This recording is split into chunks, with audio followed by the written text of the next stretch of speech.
Bien, bonjour à tous. Merci beaucoup de votre présence. Je m'appelle Pierre Baumgartner. Je suis le porteur des offres DevOps et intégration applicative pour Capgemini en France, en tout cas sur le pan des services d'infrastructure. Je vais vous parler de DevOps et Legacy, a priori des termes un petit peu antagonistes. En tout cas, instinctivement, ce n'est pas la première chose qui vient, la première association qui vient à l'idée. Quand on parle de DevOps aujourd'hui, on parle container, on parle you build it, you run it, microservices, architecture cloud native, feature team, tous ces éléments-là. Moi, ce que je constate, ça fait 3 ans que je m'occupe de ce sujet pour Capgemini en France et que je rencontre nos clients.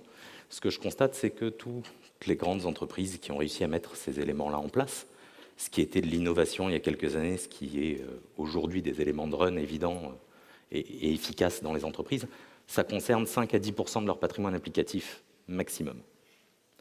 Donc une fois qu'on a dit ça, la question se pose de qu'est-ce qu'on fait des 90 à 95% qui restent, qu'on appelle le legacy. Est-ce qu'ils sont condamnés à rester au siècle dernier et à représenter un poids technologique pour l'entreprise pendant que les 5 à 10% très sensibles sont dans des modèles DevOps efficients? Moi, j'en suis pas convaincu, et puis je suis convaincu qu'il y a de la valeur à apporter aussi au métier à travers le legacy, pour peu qu'on pense un petit peu différemment les cycles de vie.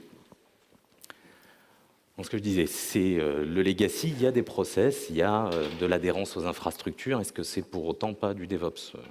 Est-ce qu'on peut dire qu'une Clio n'est pas une voiture parce qu'elle ne roule pas à 250 km/h et qu'elle est moins performante qu'une Aston Martin ou qu'une Porsche? J'en suis pas convaincu. Maintenant, il y a un vrai problème sur ces éléments de transformation-là, c'est l'adhérence aux infrastructures. Quand vous remettez en place vos organisations ou vos cycles de vie, vous mettez en place de l'agile, vous déclinez des frameworks safe, vous mettez des équipes intégrées, des équipes DevOps, avec du sponsoring, avec une volonté de transformation, c'est quelque chose qui peut se traiter en 12 à 18 mois sans trop de difficultés à l'échelle de l'entreprise. Quand on fait évoluer ces infrastructures, alors la virtualisation aujourd'hui c'est quelque chose d'assez commun, mais qu'on va vers du cloud, vers du SaaS, vers du PaaS, vers de l'infrastructure as a code, là aussi, bien évidemment, il y a un coût budgétaire de mise en place, mais avec de la volonté, en 12 à 18 mois, ça se fait. En revanche, quand on veut refondre l'architecture de son patrimoine applicatif, là, c'est plus compliqué. Et 12 à 18 mois n'y suffiront pas. Quand c'est des centaines d'applications métiers, avec toute la sensibilité, l'architecture des données, sa distribution, et qu'il faut revoir tout ça pour couper l'adhérence aux infrastructures, pour arriver dans des applications code résilientes, ce n'est pas 12 à 18 mois de transformation, c'est beaucoup plus. Le coût est beaucoup plus élevé, et parfois, en tout cas pour une partie du SI, l'enjeu métier n'y est pas. Donc pour accélérer tout ça, eh bien, on va aller chercher les nouveaux cycles de vie d'infrastructure. Quand je dis nouveaux cycles de vie d'infrastructure, agile et safe sur le cycle de vie des applications, on connaît, on commence à avoir de bons retours d'expérience et ça fonctionne. Maintenant, je ne sais pas si vous avez remarqué, quand on parle cycle de vie, très souvent, on représente une suite de chevrons parfaitement linéaires. Ça n'a absolument rien de cyclique. Et ça traduit bien l'état de la plupart des entreprises et de la plupart des DSI, c'est-à-dire l'adhérence aux infrastructures se traduit par une gestion très séquentielle des activités. Et on a beau accélérer la partie amont, le cycle de vie, travailler en feature team, avoir des backlogs produits, écouter la voix du client pour gérer et faire des releases de plus en plus fréquentes, si à chaque release applicative qu'on fait, on est contraint d'attendre 48 heures, 2 semaines, 2 mois, la réactivité des services d'infrastructure, parce que tout y est encore manuel, parce qu'on n'anticipe pas et qu'on n'a pas le bon niveau de service à proposer au projet, là, on tombe dans ce que l'on appelle le legacy, c'est-à-dire que toutes les transformations organisationnelles qu'on peut mettre en place ne portent pas leurs fruits. Donc nous, ce que l'on propose en termes de schéma de transformation, c'est de mettre au niveau.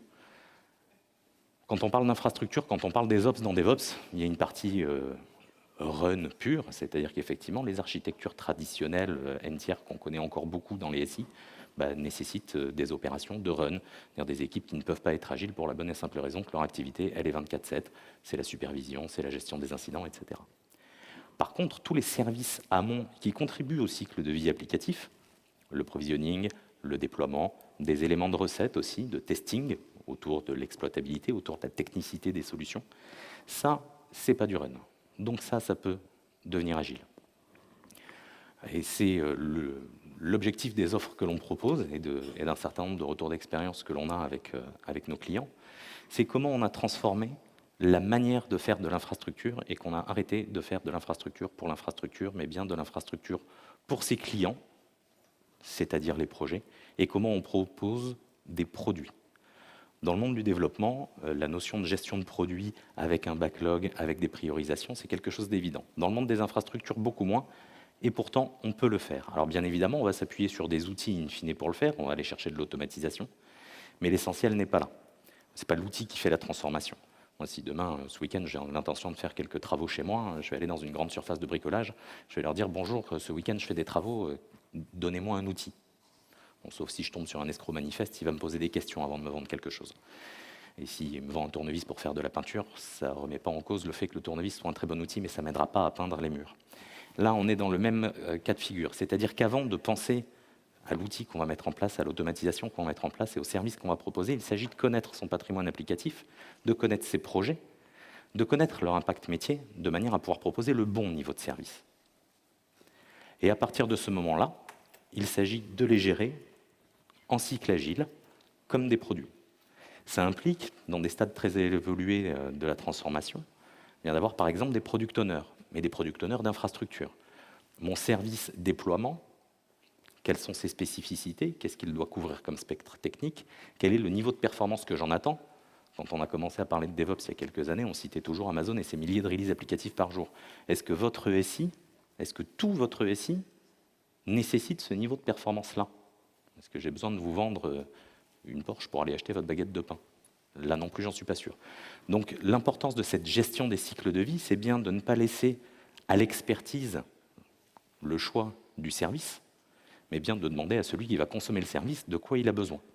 Ça signifie aussi que c'est bien par contre à l'expertise technique et opérationnelle de faire la solution et à celui qui le consomme, au projet, d'exprimer son besoin. Concrètement, cette stratégie de service proposée, ça signifie, je disais, qu'il faut bien connaître son patrimoine applicatif. Donc ça s'analyse en termes de spectre technique, ça s'analyse en termes d'enjeux métiers, en termes de besoins de réactivité, à quelle vitesse j'ai besoin de mettre à jour mon SI, à quelle vitesse, à quelle fréquence j'ai besoin de délivrer mes releases applicatives pour la satisfaction du métier. Ça veut dire aussi où j'ai besoin d'accélérer. On parle souvent du time to market, mais parfois le time to market peut être bon. Ce qui pêche, c'est le temps de déploiement des releases. Et on ne va pas travailler sur les mêmes leviers, et on ne va pas constituer le même catalogue de services d'infrastructure pour répondre à ces deux besoins-là, qui sont deux besoins différents. Après, il y a toute une notion de cible de service, et là encore, je veux transformer, je veux être capable de déployer plus vite, pas forcément plus souvent, mais plus vite. L'ambition, quelle est-elle? Est-ce que je veux pouvoir passer à moins de 4 heures de déploiement, moins de 2 heures, moins d'une demi-heure, moins de 5 minutes? Et puis, travailler avec du backlog. Tout à l'heure, je disais il faut agiliser la gestion des infrastructures, donc on a un produit, donc on a un backlog. Ça veut dire aussi qu'on ne va pas pouvoir tout faire tout de suite. L'ambition, c'est bien de faire une vraie gestion agile des projets. Et donc, si on va faire une vraie gestion agile des services d'infrastructure, ça veut dire qu'il faut avoir la voix du client, il faut avoir des product owners. Et ces product owners-là, on ne les trouvera pas chez les opérationnels, puisque ce n'est pas eux qui vont consommer le service. J'ai parlé un petit peu d'outillage. Bien évidemment, on va s'appuyer sur des éléments d'automatisation, on va s'appuyer sur des portails de services. L'objectif, c'est bien de sortir les charges, le maximum de charges du chemin critique des cycles de vie applicatifs. Donc d'aller chercher de l'automatisation, donc d'aller chercher du self-service, de rendre autonomes les projets, autonomes et donc responsables. Typiquement, si on propose le bon niveau de service et le bon service autour, je parle d'exploitabilité, c'est souvent le parent pauvre dans les cycles de vie applicatifs, notamment sur la partie legacy, c'est-à-dire qu'on a réussi à accélérer, on a automatisé le déploiement, on sait très bien envoyer une release applicative en prod. Par contre, l'impact, la qualité de l'insertion, est-ce que ça va générer de l'incidentologie? Est-ce que ça va avoir un impact sur la capacité à tenir des SLA en prod sur cette application-là? Ça, c'est très souvent négligé. Cet aspect-là, si on veut que ça fonctionne et si on ne veut pas que ça ralentisse, il faut que le projet soit autonome pour le contrôler. Ça, c'est l'objectif des services d'infrastructure. Ça, c'est l'objectif du niveau de service proposé par votre produit d'infrastructure. Comment je mets à disposition un self-service suffisamment performant pour que le projet, en toute autonomie et à chaque fois qu'il le souhaite tout au long de son cycle de vie, puisse mesurer la qualité technique, la qualité de l'exploitabilité de sa release. À partir du moment où je suis capable de proposer ce niveau de service-là, et que donc le projet est devenu autonome pour le contrôler, je peux formuler l'exigence que si ce n'est pas exploitable, ça ne va pas en production. Mais tout le monde est bien d'accord en amont et tout le monde a les moyens de le contrôler avant d'arriver en production. Donc il y a une partie évidemment technologique là-dessus, mais ce que l'on sent bien derrière, c'est qu'avant de mettre cet outillage-là et cette technologie-là en place qui va permettre de réaliser le service, le premier point et la première question à se poser, c'est, si je reste sur mon exemple, c'est quoi l'exploitabilité? Je fais un sondage dans vos entreprises qui a formalisé ce qu'est l'exploitabilité d'une application. 2. La notion de service, la notion de transformation des services d'infrastructure, bien avant les moyens techniques et d'automatisation qu'on va mettre en place, elle repose sur l'organisation, les process, comment je les adapte. Les process ne disparaissent pas. Quand on automatise l'intégralité d'une chaîne CI/CD, on n'a pas arrêté de faire de la gestion des changements. Par contre, on a délégué la capacité décisionnaire du changement à l'outillage. Ce n'est pas pour autant que le process a disparu. Il a fallu l'adapter. Les rôles vont évoluer, les fonctions vont évoluer, et probablement qu'un certain nombre d'éléments qui étaient à charge historiquement de certaines équipes va basculer sur d'autres. Et puis, en termes de people management, bien évidemment, il y a une grosse gestion du changement à faire, parce que ce n'est pas naturellement qu'on va expliquer à la personne qui est responsable et qui est décisionnaire sur un changement que demain, son rôle va plutôt être de s'assurer que l'outil prend la bonne décision et plus de lui porter la décision. Ça nécessite un petit peu d'accompagnement. Ça nécessite un petit peu d'accompagnement dans les équipes.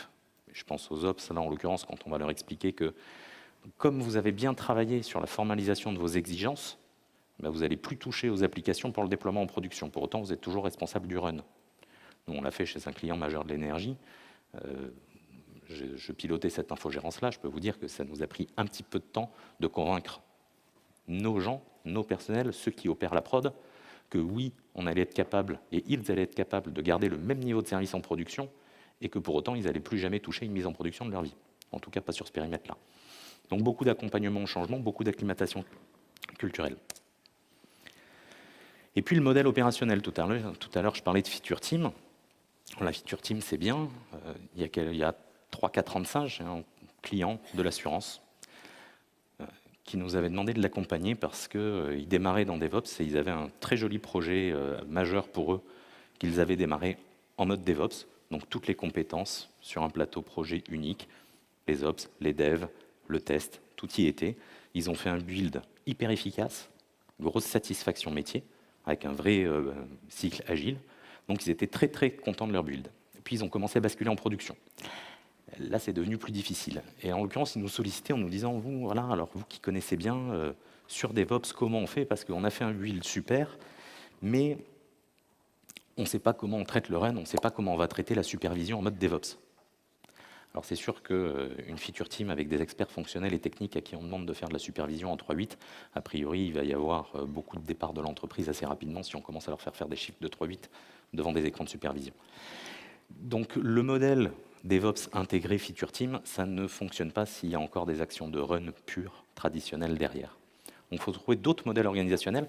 Là-dessus, je vous recommande, je ne triche pas, ce n'est pas moi qui ai inventé le petit schéma, c'est le site devopstopologies.com, excellent site que je vous rencontre sur les différents modèles organisationnels DevOps et les anti-modèles, sur tous les schémas organisationnels qu'on pense être de bonnes idées et qui en fait sont des garanties de ne pas réussir sa transformation. Donc là, en l'occurrence, on arrive avec ces modèles legacy plutôt dans des modèles dits Ops as a Service. C'est-à-dire que, oui, on a toujours de l'Ops. Bien évidemment, on fait remonter de la compétence technique et de la compétence Ops dans les équipes projet. On peut les orienter feature team, de manière à ce qu'ils puissent traiter les interactions, anticiper les impacts, mais pour autant, tout ce qui est du run reste du run. Et puis, les services d'infrastructure, on les propose en abstraction au travers de portails de services, mais pour autant, ils sont toujours gérés par des Ops.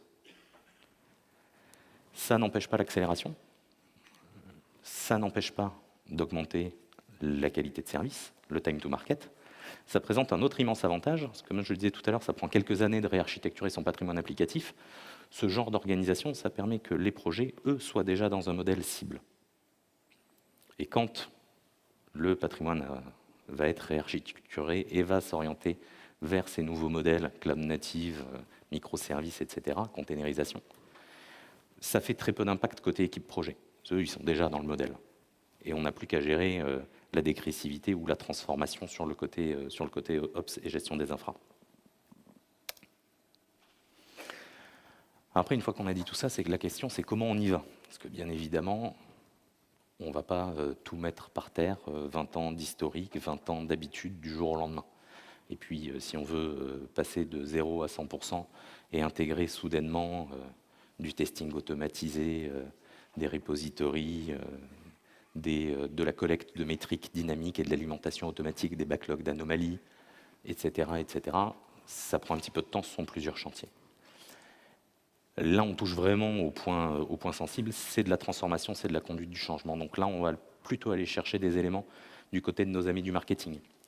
Ce n'est pas mon métier, le marketing. Je ne l'ai pas inventé, je suis allé voir les spécialistes. Moi, je viens de la prod basique. Il y a 15 ans, j'étais administrateur système. Je suis passé par le service management d'infogérance et des choses comme ça. Donc le marketing, ce n'est pas du tout mon cœur de métier. Pour autant, quand on parle de transformation et gestion du changement, il y a des éléments de valeur très intéressants à aller chercher là-bas. Le premier d'entre eux, et ça c'est le retour d'expérience que je vous partage, c'est qu'à chaque fois qu'on a commencé à mettre des chantiers comme ça un peu disruptifs, qui commençaient à faire bouger un peu les limites et les frontières, qu'on a commencé à dire pour le bien de tous, on va transférer une charge ou une responsabilité d'une équipe à une autre, forcément on s'est heurté à des réticences. Statistiquement, quand vous mettez en place des changements importants, vous avez 15% de supporters, 20% d'opposants farouches, et puis les 65% qui sont au milieu, leur cœur bascule d'un côté ou de l'autre, et ça c'est la manière dont vous allez gérer votre changement qui va dire de quel côté ils vont basculer. Donc ce qu'on préconise, le retour d'expérience, c'est on va chercher des chantiers, les premiers éléments de transformation, on va les choisir suivant 3 critères. Premier, c'est le délai de mise en œuvre. Il faut prohiber le fameux effet tunnel. Donc le premier chantier, il doit être court. Il doit apporter des bénéfices visibles à court terme, moins de 6 mois. Le deuxième critère, c'est qu'il doit apporter des bénéfices à tout le monde. Ce qu'on présente traditionnellement quand on parle de DevOps, c'est briser le mur de la confusion, l'opposition entre Dev et Ops. C'est pas qu'une image, ça existe vraiment. Et si votre premier chantier, les acteurs de l'entreprise, les acteurs du SI, ont l'impression que ça porte plus à une équipe ou à l'autre, immédiatement, vous allez transformer en opposant toute l'équipe qui a l'impression d'être lésée. Basiquement, c'est les Ops qui vont se dire, ça y est, on a enlevé le peu de contraintes qu'avaient les gens du dev, on va encore recevoir n'importe quoi. Ou, à contrario, c'est les projets qui vont se dire, bon, ça y est, ils ont cédé au dernier caprice de la prod, et donc ça va être encore plus difficile d'avancer. Non, le premier chantier doit vraiment être porteur de valeur pour tout le monde, parce que c'est ça qui va donner le tempo de votre transformation pour la suite. Le troisième critère, c'est le budget. J'ai échangé sur ces thématiques de transformation et de DevOps et de services d'infrastructure et de comment on transforme la manière d'opérer et de le SI dans les entreprises. Sur les 3 dernières années, j'ai dû rencontrer à peu près 200 clients avec qui on a partagé sur les méthodologies, les axes de transformation, leur retour d'expérience, leurs succès, leurs échecs. Par contre, sur ces 200 clients-là, j'en ai pratiquement pas rencontré un seul qui m'ait expliqué qu'il avait un budget en croissance à deux chiffres en pourcentage et qu'il n'y avait pas de problème. Trouver du budget pour mettre la transformation, c'était facile. Non, ça, je ne l'ai jamais rencontré. Donc, ce qu'on a fait, ce qu'on a imaginé pour les accompagner, c'est justement des chantiers, un lotissement beaucoup plus fin qui permet d'aller chercher les retours sur investissement, les économies là purement financières, dans l'année. Et on lance le premier chantier en début d'année. Ce que ça permet, c'est de tenir dans l'exercice budgétaire. Comme je disais que c'est des chantiers courts qui commencent à porter leurs résultats à 6 mois, ça veut dire qu'à l'horizon de 9-10 mois, donc à l'automne, à peu près à cette saison-là, on a déjà amorti l'investissement qu'on a mis en début d'année pour porter la transformation et on commence à collecter du ROI. Ça veut dire que la personne qui est décisionnaire pour la mise en place de ce chantier n'a pas besoin d'aller chercher une rallonge budgétaire. Alors c'est une prise de risque, bien évidemment. Il s'agit d'avoir une relation de confiance pour pouvoir le faire. Mais ça fonctionne. Ça fonctionne et sur l'année 2, on ne fait plus que collecter les gains du chantier qui a été mis en place. Et ça finance la suite de la transformation.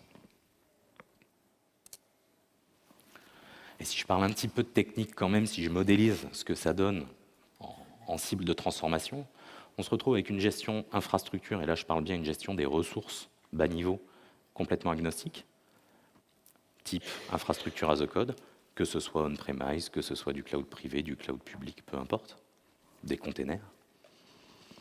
Une chaîne d'outillage continue, type CI/CD, qui permet de faire l'intégration, les repositories de livrables, etc. Des services unitaires à forte valeur ajoutée autour du test automatisé et du déploiement automatisé. Et puis au-dessus, on va venir mettre de l'orchestration pour publier des services complets. Tout à l'heure, je parlais de tests automatisés, de tests techniques, de tests d'exploitabilité automatisés. C'est une solution qu'on a développée il y a quelques années avec un de nos clients, qu'on a déployé chez d'autres depuis. Ça fonctionne très très bien. On est capable aujourd'hui de contrôler 1500 critères d'exploitabilité sur une application traditionnelle, architecture 3 tiers, 40 serveurs en production. On est capable en 4 heures de valider 1500 critères d'exploitabilité à la volée, automatisé en mode self-service. Ça, c'est la partie facile, entre guillemets. Ça fonctionne très bien. Le plus gros problème auquel on s'est heurté, c'est comment on fait prendre en compte le chaos au projet. C'est-à-dire le cas de test est chaos, ça va poser un vrai problème en prod. Pour autant, ça n'empêche pas le déploiement. Fonctionnellement, la release est bonne. Comment on fait prendre en compte? Et pendant des années, on faisait des incidents. En bonne personne de la prod, on a un problème en prod, on fait un incident. Et puis on en fait un autre. Et puis on l'escalade. Sauf que quand vous avez une équipe projet en mode agile avec un backlog produit, un incident, ça veut rien dire du tout. On a réussi à sortir de ça par le haut le jour où on a compris qu'il fallait s'exprimer dans le même langage que la personne qui consommait le service. Donc nous, nos clients, entre guillemets, ce sont les projets. Donc on a commencé à leur parler anomalie. Et au lieu de leur remonter des incidents, on a gardé les incidents à notre niveau, et les collections d'incidents, on en a fait des anomalies, on a remonté des anomalies au projet. Et là, d'un coup, ça a fonctionné. Là, sur les services publiés, et quand je parlais de gérer les cycles de vie des services d'infrastructure, c'est le même principe. Dire à un projet, tu peux commander du compute ou tu peux commander de la VM, ça va lui parler un peu, mais ce n'est pas son référentiel. Lui dire que par contre, dans son cycle de vie, il a un service qui lui permet de passer le stage validation de l'exploitabilité, là déjà, on est un peu plus dans son référentiel.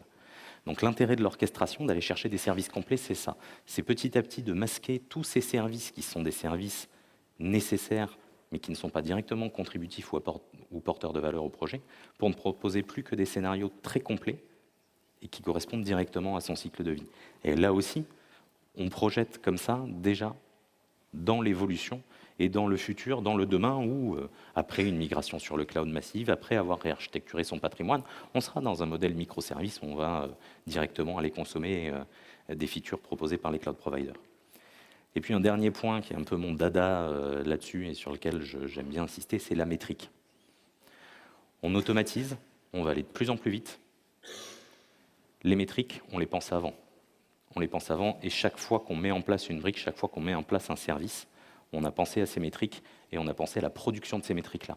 Quand on arrive à un modèle de maturité ou même sur du legacy, on est capable de faire de la release quotidienne sur des applications.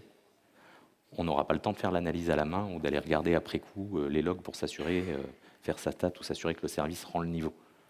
Non, non, il faut que tout ça soit pensé en amont et soit publié et il faut les partager. Là aussi, on est dans l'évolution culturelle, le fameux mur de la confusion. Il faut arrêter de croire qu'il y a des métriques pour la prod et des métriques pour les projets. Sinon, ça ne fonctionne pas. Et puis pour conclure, faire un petit peu de concret, je vous ai parlé d'un client majeur de l'énergie, c'est ce que je voulais partager avec vous. Ça, c'est le modèle qui est en cours de généralisation aujourd'hui. Très souvent, et il y a peu de temps d'ailleurs, je partageais avec un client qui souhaitait qu'on lui présente un petit peu un bench à titre d'expert de où il se situait, en l'occurrence c'était ce client-là, où il se situait par rapport à d'autres grands comptes. Donc on est allé chercher quelques grands comptes, un bancaire, un industriel, un retail, pour voir un peu ce qui se faisait autour d'un certain nombre de critères. Donc on est allé chercher des choses autour de l'innovation. Est-ce qu'il y a de l'ITOA? Est-ce qu'il y a de l'intelligence artificielle? Est-ce qu'il y a du chatbot sur l'assistance? Etc., etc. Et finalement, ce client se retrouvait systématiquement en deçà parce qu'il y a un certain nombre de ces sujets technologiques, de ces trends d'avenir, qu'il n'a pas encore mis en œuvre. Par contre, son vrai différenciant, c'est quand on s'apercevait, quand on prenait les très grands comptes de l'industrie du retail, qui eux ont mis en place ces choses-là, systématiquement, ça a été mis en place sur une partie. C'est ce que je disais en introduction. Il y a 5 à 10% du SI qui est très critique, qui porte ces innovations-là, mais il y a tout un pan du SI, systématiquement, qui est laissé un petit peu à la traîne. Chez ce client de l'énergie, il y a une grande différence. Le modèle que je vous présente ici, il est en cours de généralisation, et à l'horizon de la fin du premier semestre 2019, 100% de son SI sera dans ce modèle-là. Ce modèle-là, c'est 0 geste des équipes opérationnelles pour un déploiement applicatif. Soit le déploiement est automatisé et le dépôt dans le repository d'une release déclenche toute la chaîne avec tous les murs de test et ça propage dans l'environnement en environnement sans intervention manuelle. Soit il reste des déploiements manuels et donc le reste à faire manuel a été rendu aux équipes projet. Et chaque mur de test en fait va déclencher une fenêtre de délégation de compte à droit fort sur l'environnement concerné pour que le projet puisse aller faire manuellement lui-même son déploiement, y compris en production. Par contre, chaque fin de déploiement, qu'il soit automatisé ou manuel, fait l'objet d'un mur de test, alors qu'il soit sur la conformité des livrables, sur l'exploitabilité, sur les intercos ou sur les tests post-mise en production, plutôt orienté TNR. Si ça ne satisfait pas au test, c'est rollback et retour à l'envoyeur. Mais on arrive à un modèle où il y a 0 geste manuel, en tout cas 0 geste des équipes de production pour le déploiement applicatif. Et ça, sur un patrimoine sans cloud public, uniquement on-premise, à base de VM, et sur des architectures complètement traditionnelles, puisque la majorité du SI est composée de Linux, d'AIX, de bases Oracle clusterisées et de WebLogic ou de bus de données, bus de services. Donc oui, c'est possible d'arriver à un modèle de fonctionnement finalement très proche. Alors, on n'atteint pas les performances d'une architecture cloud native micro-fonctionnalité. On n'est pas capable de faire de la release horaire ou minute. On pourrait, mais la maille de déploiement, aujourd'hui, un déploiement complet sur leurs plus gros applicatifs, ça prend 4 heures. Tout automatisé, mais ça prend 4 heures. Donc ça n'aurait pas de sens d'aller faire de la release quotidienne avec ça. Pour autant, le mode de fonctionnement, et notamment du côté des équipes projet, on est déjà dans la cible.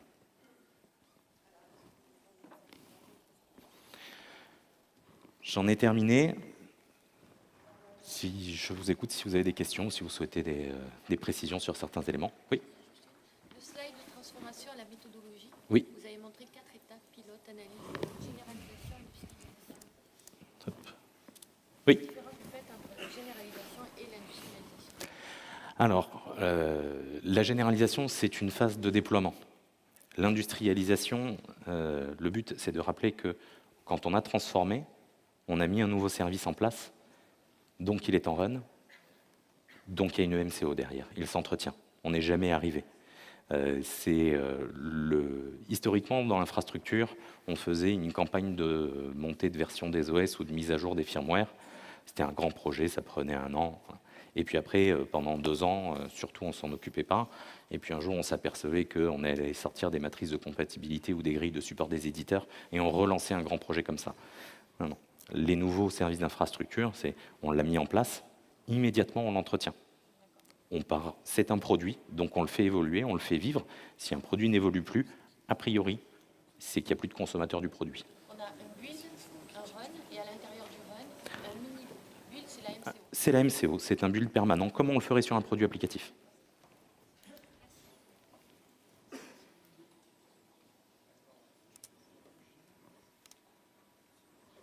Pas d'autres questions? Merci beaucoup.